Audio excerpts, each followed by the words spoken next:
order to be the king or queen of your domain, you have to map the terrain. You want to know what self-governing is truly at law? They won't say it, but what it truly is surrendering to the divine. It's not having a will. That's the illusion. It's given the attachment to the identity that you even have a will. You give it up to God. Surrender it all. From there is the only place that you can truly self-govern. Anything else is an enslavement to the illusion. I've talked about how language is basically a construct of reality. It holds in the frame of reality, of one's understanding. So, and as a fun fact, grammar, if you look up the etymology of grammar, it's just babble. It's spells, casting spells. Anybody speaking pretty much any language that has anything to do with grammar in it, if you're using a noun, if you're using a name, you're casting spells. Witch magic. So, it's just babble. It's just, make-believe. So, you should know that. Now, here is the next level trick, okay? So, we got to stop looking at things on face value, because that's where the illusion comes in, okay? That's where the masks are at, right? When we go deeper, underneath the surface, okay, in between the cracks, what we will find is always the divine. Now, here's the thing. Stop looking at people as people for the most part. Take away all the labels. Perceive the things without the language, without the words. Let the stuff not make sense for it to actually come into clarity of what it is. Now, if going to use the frame of language at all in what we understand about reality, whether or not we are a metaphysical scientist or whatever, or a quantum physics scientist, we can at least, agree upon, there is an agreement in the collective that the scientific metaphysics have determined quantum physics in that all things are energy. And if we come to the agreement, if we're in the agreement that it is a fact that physical matter can never be destroyed, it just changes form. And so we have physical energy and we have non-physical energy.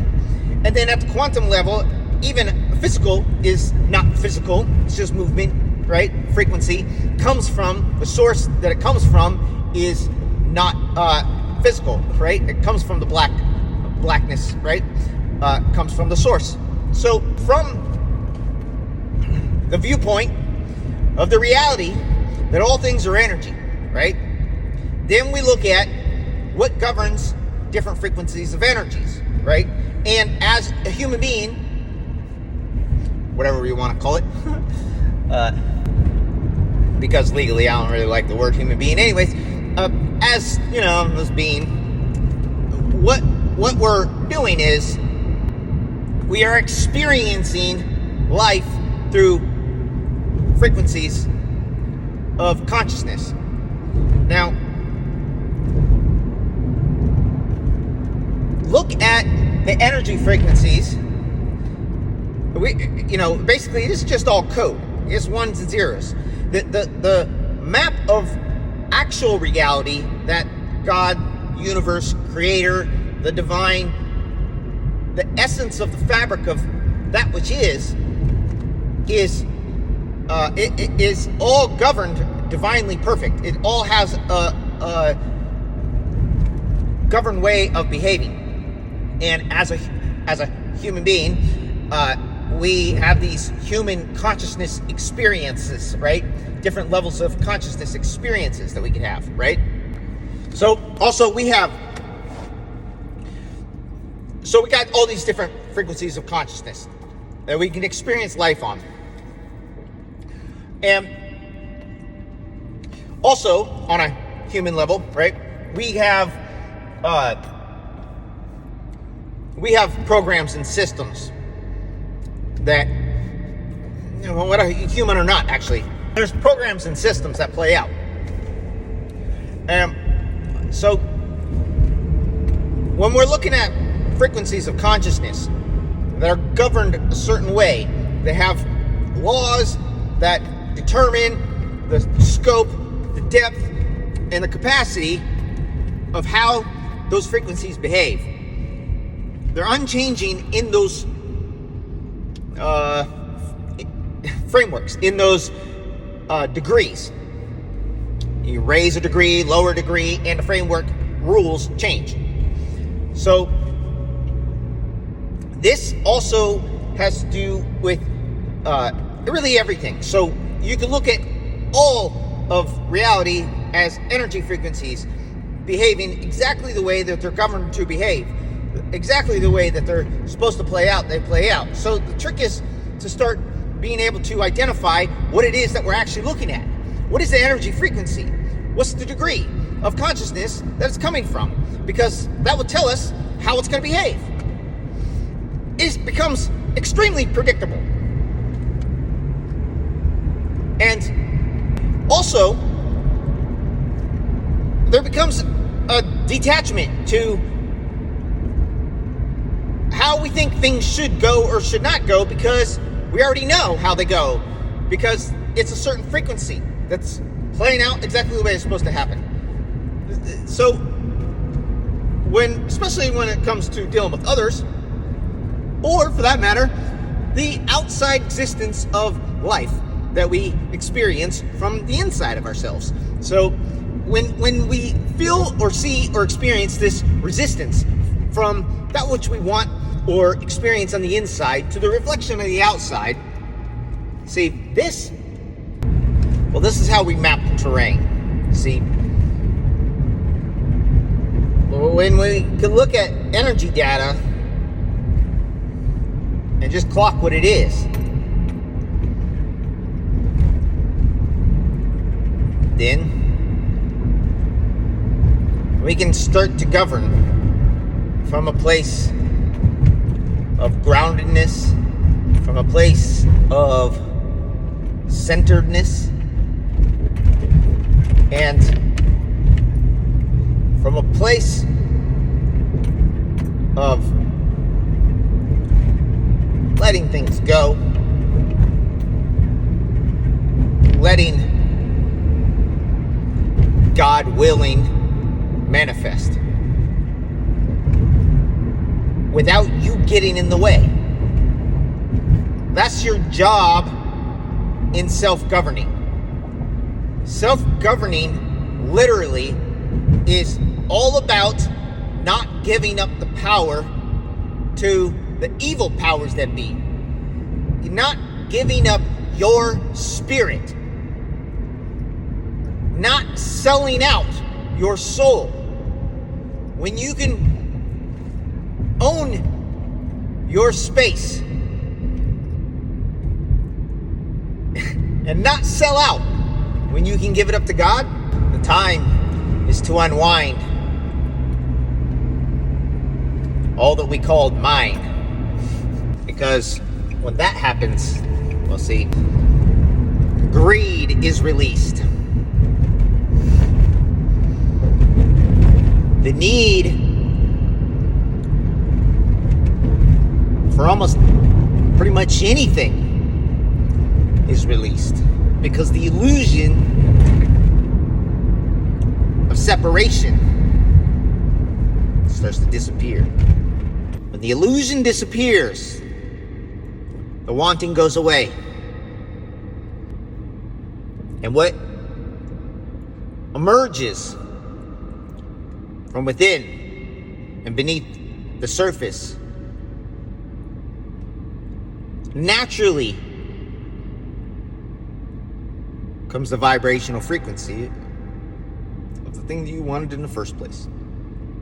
Or really, so much better, so much more. More than you can fathom in the piddly little wantingness of things. From here, we see the perfection of that which is. All is in divine order, perfect divine timing.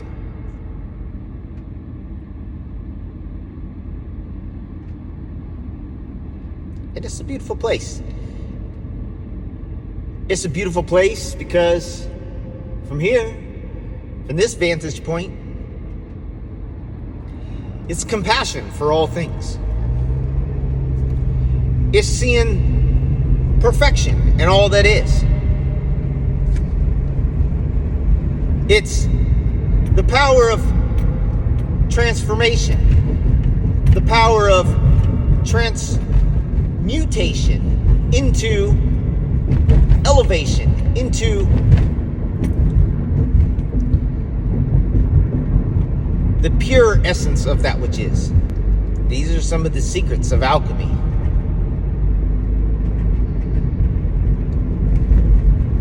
These are some of the secrets of manipulating the particles of reality.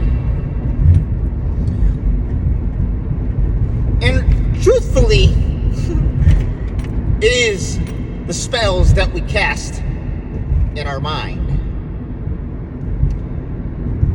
So figure out how to unwind in the mind. Come back to the 0 point, undone place. That's where I remain. Compassion is important because it helps you not take things personally. And to not take things personally is very empowering because you're not reactive.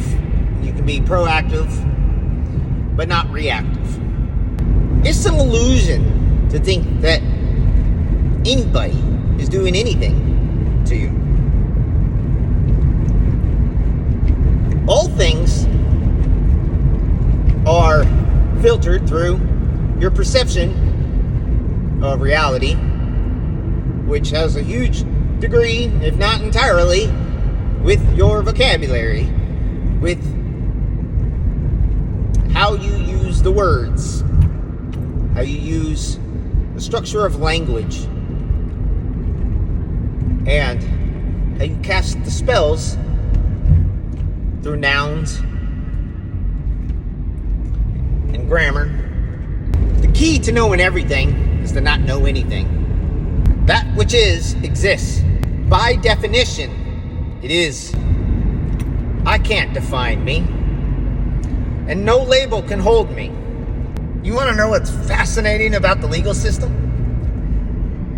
It's like at least the second, if not third level of delusion that is going around on the entire planet. One of my favorite books, I don't know, 20 years ago, something like that. Beyond Fear by Don Miguel Ruiz or something like that. And in that book, he paints a picture of basically everybody is asleep, walking around in a dream. Okay? That's the first illusion. Everybody thinks they're awake, but they're not. Then, a second illusion. Well, I would say, then there's another cool book way back then that I read called The Road Less Traveled by Steve M. Peck, I think. And I would say the road less traveled is waking up from the dream. And then he wrote this other book called People of the Lie. All right? So, People of the Lie would look at that as like whether they're still asleep or not, I don't know. Probably, actually. They're still asleep. So here's the people of the lie that are still asleep. They are thinking that the constructed reality that they understand of language is the ultimate reality, right? This narrative. And it's this narrative of identity. It's the attachment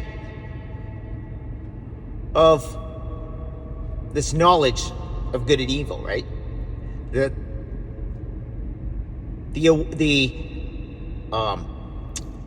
boxed in reality in between duality, right?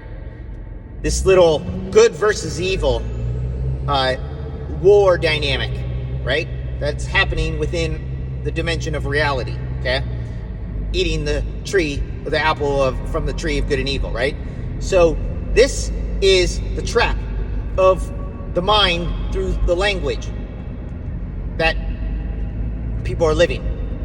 And this is the people of the lie, because they are navigating this whole good versus bad, right versus wrong, good versus evil, whatever. This whole dynamic, right? And it's like a war within their own mind. Now, the legal thing is one of the most fascinating things, I think, because it takes this false reality of identity and it solidifies it in the world of paper, in the world of form. It puts it in a two-dimensional space. It creates this two-dimensional layer on top of the, what is this, 3-4 dimension, whatever it is, 3 dimension physical plane, right? It puts this two-dimensional on top of the 3-dimensional, okay? And then it does this tricky thing.